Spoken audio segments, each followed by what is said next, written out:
नमस्कार, मी विजय निगम. न्यूज मध्ये आपलं सहर्ष स्वागत. प्रथम एक नजर आजच्या ठळक घडामोडीवर.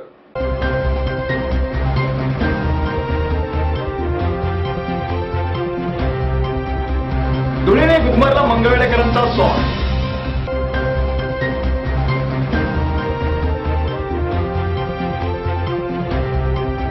जनकल्याण फाउंडेशनच्या वतीने जनकल्याण गौरव पुरस्कार सोहळा संपन्न.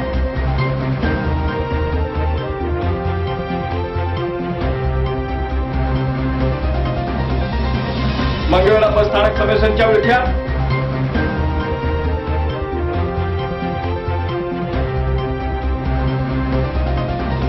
तर घरबसल्या करा पोलिसांकडे तक्रार.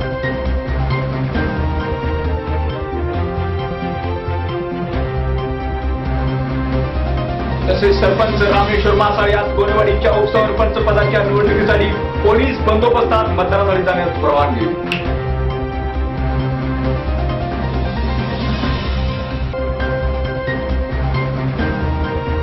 आणि गुन्हेगाराचा ई चेहरा.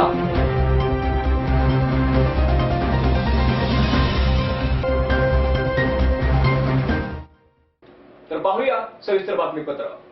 पंढरपूरला विठ्ठलाच्या दर्शनासाठी कर्नाटकातून दररोज हजारो भाविक येतात. मात्र बसस्थानकात पिण्याच्या पाण्याची टंचाई असल्यामुळे भाविकांना बिसलरी पाण्याचा आधार घ्यावा लागत आहे. मंगळवेढा आगार हे समस्याग्रस्त बसले आहे. धुळीचे व घाणीचे साम्राज्य निर्माण झाल्याने प्रवासी वर्गातून तीव्र संताप व्यक्त केला जात आहे.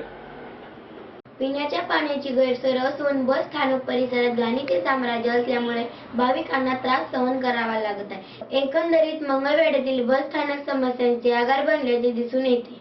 दिनांक 1 तारखेपासून ग्रीस कंपनीतर्फे सर्व बस स्थानक आणि गाड्यांचे स्वच्छतेचे टेंडर पूर्ण महाराष्ट्रात देण्यात आलेले आहे. आपल्या मंगळवेढा आगारात सुद्धा 1 तारखेपासून पूर्ण गाडीची स्वच्छता, स्टँडवरची स्वच्छता त्या कंपनीतर्फे करण्यात येत आहे. आणि पूर्वीच्या स्वच्छतेमध्ये आणि आता सध्याच्या स्वच्छतेमध्ये फार म्हणजे चांगला त्याचा जरूर व्यक्त फरक आहे.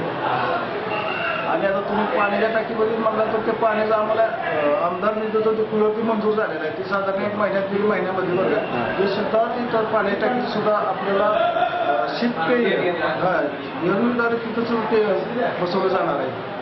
तात्पुरत्या स्वरूपात आपण त्या टाकीची सोय केलेली आहे प्रवाशांची गैरसोय. मंगळवेढा शहरातील अंतर्गत रस्त्याची दुर्व्यवस्था झाली आहे. त्यामुळे शहरात सर्वत्र धुळीचे साम्राज्य पसरले आहे. या धुळीमुळे शहरातील प्रदूषणात भर पडत असून स्थानिक नागरिकांसह परगावाहून आलेल्या भाविक देखील धुळीने बेजार झाले आहेत. मागील अनेक वर्षापासून नागरिक हा त्रास सहन करीत आहेत. मंगळवेढा शहरात सर्व रस्ते खोदून मुख्य रस्त्यासह गल्लीबोळातील अंतर्गत रस्त्यावर खोदकाम केल्यामुळे रस्त्यावर मोठमोठे खड्डे पडले आहेत. हे खड्डे बुजवण्यासाठी काही ठिकाणी मुरमाचा वापर करण्यात आला आहे. या मुरमावरून एखादी जरी दुचाकी गेली की रस्त्यावर धुळीचे लोट उडतात. या धुळीमुळे शहरातील प्रदूषणात भर पडत असून नागरिकांनाही धुळीचा प्रचंड त्रास सहन करावा लागत आहे. दामाई चौकातल्या ज्या रोडच्या धुळीमुळं इथं सर्व व्यापाऱ्यांना त्याचा त्रास होतोय. श्वसनाचे वगैरे त्रास होत आहेत की बाबा नगरपालिकेने किंवा या गोष्टीकडे लक्ष देऊन धूळमुक्त शहर करण्याचा प्रयत्न करावा ही आमच्यातर्फे मागणी आहे. सध्या तरुण वर्गात चॅट करणे खूप वाढले आहे. सायबर चोर तुमच्याशी दोस्ती वाढवून तुमचा पासवर्ड व इतर खासगी माहिती मिळवू शकतात. तुम्ही चॅटवर टाईप केलेला कुठलाही मजकूर त्यावेळी इंटरनेटवर असणाऱ्या सर्व प्रयत्नशील व्यक्तींना कळू शकतो. म्हणूनच कम्प्युटर सुरक्षेच्या दृष्टीने कुठलीही महत्त्वाची बातमी माहिती चॅट करताना टाईप करू नका. स्पायवेअरचा धोका खूप वाढला आहे. काय ईमेल उघडल्यावर लगेच तुमच्या संगणकामध्ये स्पायवेअर शिरू शकते. विविध प्रकारांनी स्पायवेअर तुमच्या नकळत तुमच्या संगणकामध्ये शिरते आणि त्यातील माहिती चोरण्याचे काम सुरू करते.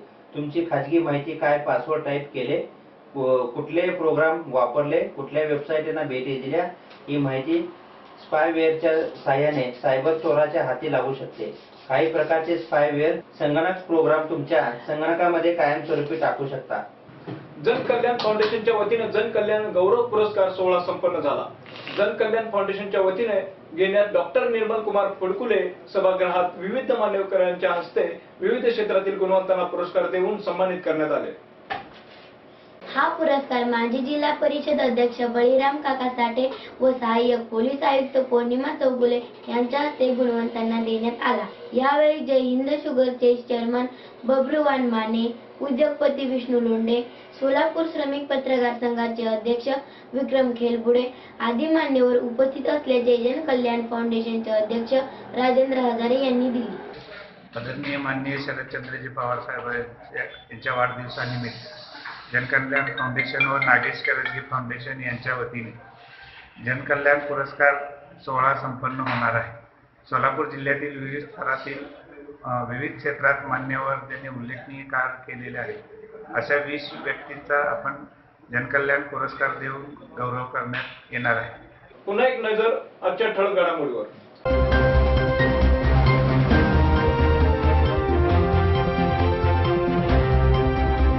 धुळीने गुदमरला मंगळवेढेकरांचा स्वागत।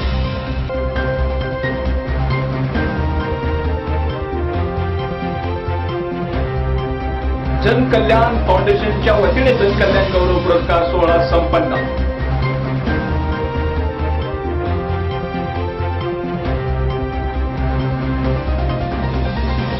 मंगळवेढा बस स्थानक समितीच्या विख्यात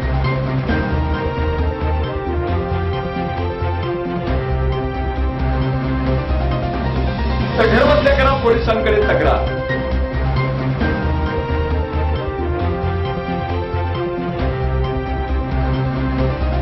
तसेच सरपंच रामेश्वर मासाळ यास गोनेवाडीच्या उपसरपंच पदाच्या निवडणुकीसाठी पोलीस बंदोबस्तात मतदानासाठी जाण्यास परवानगी।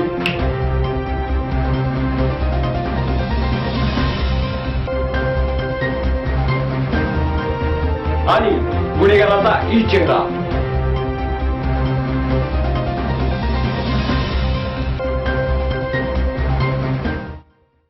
गोनेवाडीचा सरपंच रामेश्वर मासाळ हा सांगोला येथील बँक ऑफ महाराष्ट्राच्या 70 लाख रुपये दरोडा प्रकरणी सध्या पंढरपूर जेलमध्ये आहे। शुक्रवारी दिनांक 15 डिसेंबर रोजी गोनेवाडीच्या उपसरपंच पदी निवड असल्याने या निवडणुकीसाठी आपणास मतदानकरिता जाण्यास परवानगी मिळावी असा अर्ज रामेश्वर मासाळ याने ॲडव्होकेट धनंजय हजारे यांच्या मार्फत पंढरपूर येथील तालुका न्यायाधीश DU राजपूत यांच्याकडे सुपूर्द केला आहे। त्यावर ॲडव्होकेट हजारे यांनी मतदान करणे हा प्रत्येकाचा हक्क असून तो हक्क बजावण्यासाठी रामेश्वर मासाळ यास न्यायालयाने परवानगी द्यावी असा युक्तिवाद केला। न्यायालयाने तो युक्तिवाद ग्राह्य धरून रामेश्वर मासाळ यास गोनेवाडीच्या उपसरपंच निवडीसाठी पोलीस बंदोबस्तात जाण्याची परवानगी दिली आहे।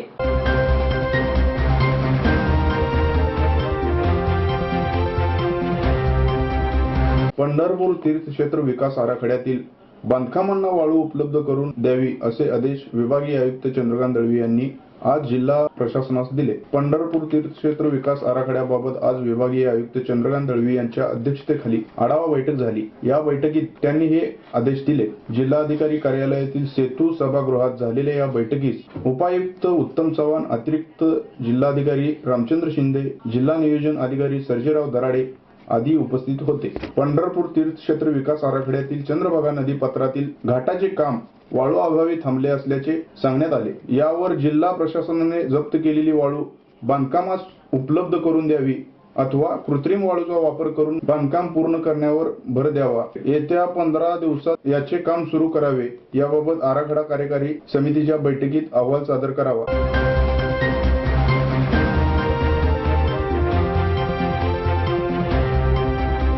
आंधळगावची ग्रामपंचायत निवडणूक सुरू असून सध्या गावामध्ये याबाबत हळूहळू राजकीय रंग वाढू लागलाय। याबाबत आमच्या प्रतिनिधीने दिलेला हा खास वृत्तांत पाहू। आंधळगावच्या ग्रामपंचायतीसाठी 26 डिसेंबरला सरपंच व 13 सदस्य पदासाठी निवडणूक होणार असून सरपंच पद हे सर्वसाधारण महिलेसाठी राखीव आहे। मंगळवेढा तालुक्यातील अत्यंत महत्त्वाच्या समजल्या जाणाऱ्या गावात प्रचंड टोकाचे राजकारण होत असते। निवडणुकीचा कार्यक्रम जाहीर झाल्यापासून ग्रामपंचायत बिनविरोध करण्यासाठी सर्वच नेते एकत्रित आले। मात्र सरपंच पद हे आपल्याच गटाला मिळवण्यासाठी सर्व नेत्यांनी मात्र सरपंच पद हे आपल्याच गटाला मिळावे म्हणून सर्वच नेत्यांनी हट्ट धरल्याने बिनविरोधाचा प्रयत्न फारच ठरल्याची चर्चा ग्रामस्थातून होत आहे। सरपंच पदासाठी 5 उमेदवार तर 13 सदस्यासाठी 37 उमेदवार निवडणुकीच्या रिंगणात उतरून आपले भविष्य आजमावत आहेत। सरपंच पदासाठी शांताबाई भाकरे, सुनीता लेंडवे, सुषमा माने, बालिका लेंडवे, सीमा आवताडे हे 5 उमेदवार निवडणूक लढवित असून कामे करणाऱ्यांना संधी मिळणार की नुसत्या गप्पा मारणाऱ्यांना कौल मिळणार हे निश्चितपणे आता सांगता येत नाही. मात्र मतदार राजहंसाप्रमाणे पाणी आणि दूध वेगळे करतील यात मात्र शंका नाही. कॅमेरामॅन लखनसह प्रवीण, डी न्यूज, मंगळवेढा. हे होतं आजचं बातमीपत्र. पुन्हा भेटूया एका नवीन बातमीपत्रासोबत. तोपर्यंत पाहत राहा डी न्यूज. नमस्कार.